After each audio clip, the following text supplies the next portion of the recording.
Robin Hood and the Butcher.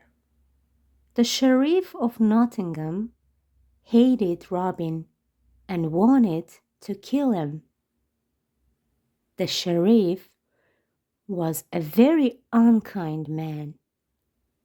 He treated the poor Saxons very badly. He often took away all their money and their houses. Sometimes he cut off their ears or fingers.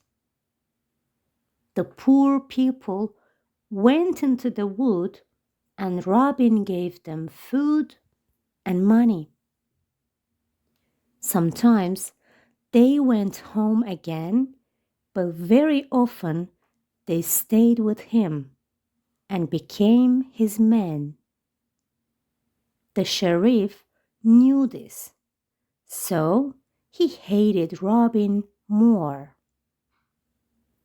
But he could not catch Robin.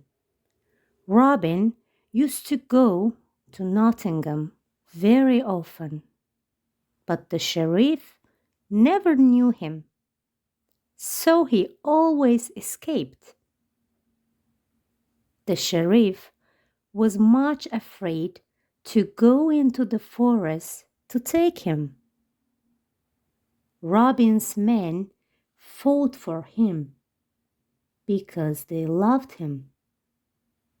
The sheriff's men only served him because they were afraid of him. One day, Robin met a butcher in the forest. This butcher was going to the market at Nottingham. "What have you there?" he asked. "Meat for Nottingham market," replied the man. "Do you want to buy some?" "Yes, I do," said Robin. "I'll buy it all, and your horse too. I'd like to go to Nottingham and see what kind of butcher I will make." So the butcher sold his horse, all his meat and clothes to Robin. Then Robin went to Nottingham to sell his meat at the market. In those days, there were very few shops, so everyone used to go to market to buy and sell. Robin began to cry. "Prime meat, ladies, come and buy. Cheapest meat in all the market. 2d a pound, ladies, come and buy." "What?" said everyone. "Beef at 2d a pound? It's usually 10d." Robin knew nothing about selling meat. He never bought any. He used to live on what they shot in the forest. Everyone came round his stall to buy. The butchers began to talk among themselves and say, "Who is this man? Do you think he stole the meat? Perhaps his father died and left him a business. The sooner he loses it all, the better for us." "It is silly," said one old man. "He was the chief butcher." Laughter came from Robin's corner. He was not only selling meat, but making jokes about it all the time. "I tell you what," said the old butcher, "we'd better go talk to him and find out who he is. We must ask him to come and have dinner with us and the sheriff today." On market days, the butchers used to have dinner together. After market was over, and the sheriff used to come and have dinner with them. "Thank you," said Robin. "I should like it. I'm very hungry and thirsty." "Come then," said the butchers. The old butcher began asking Robin questions to try and find out something about him. "You have not been here before," he said. "Have I not?" replied Robin. "I have not seen you, at least." "Have you not? You are new to the business? Am I?" "Well, you seem to be," said the old butcher. "Do I?" replied Robin, laughing. The old butcher got nothing. The sheriff's wife was very kind and was interested in Robin when she heard that he was the new butcher. Robin had such pleasant manners. She thought he was a very nice man. She was quite sorry when the sheriff came and took him away for dinner. "I hope to see you again, kind sir," she said, saying goodbye. "Come to see me next time you have meat to sell." "Thank you, lady. I will not forget your kindness," replied Robin. At dinner, the sheriff sat at one end of the table and the old butcher at the other. Robin, as the stranger, had the place of honor on the sheriff's right hand. The sheriff was thinking hard. He was a greedy old man. He said to himself, "This silly young fellow does not know the value of things. If he has any cattle, I might buy it for very little. I could sell it again to the butchers for a good price. In that way, I should make a lot of money." After dinner, he led Robin aside. "See here, young man," he said, "you are new to this business.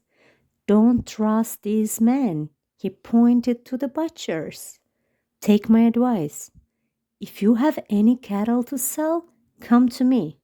I'll give you a good price."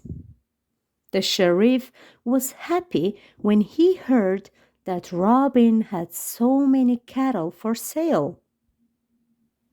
He made up his mind that it would be easy to cheat this silly young man.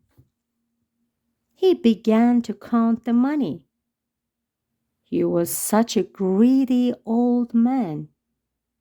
But there was a twinkle in Robin's eyes. "Now, young man, when can I see this cattle of yours?" asked the sheriff. "I can't buy before I see, you know. I must see them first. And the land too. And the land too," he added. "The sooner the better," said Robin. "I start for home tomorrow morning. If you like to ride with me, I will show you the cattle and the land too." "Fine," said the sheriff. "Tomorrow morning then. After breakfast, I go with you. And see here, young man," he added, "you won't sell to anyone else. It's a bargain, isn't it?" "Oh, certainly. I won't even speak of it to anyone," replied Robin, and he went away, laughing to himself. That night, the sheriff counted out 300 pounds in gold. "It's a lot of money," he said to himself. "A lot of money. Still, I must pay him something for his cattle." He put the gold under his pillow. Then he went to bed and tried to sleep. but he was too excited.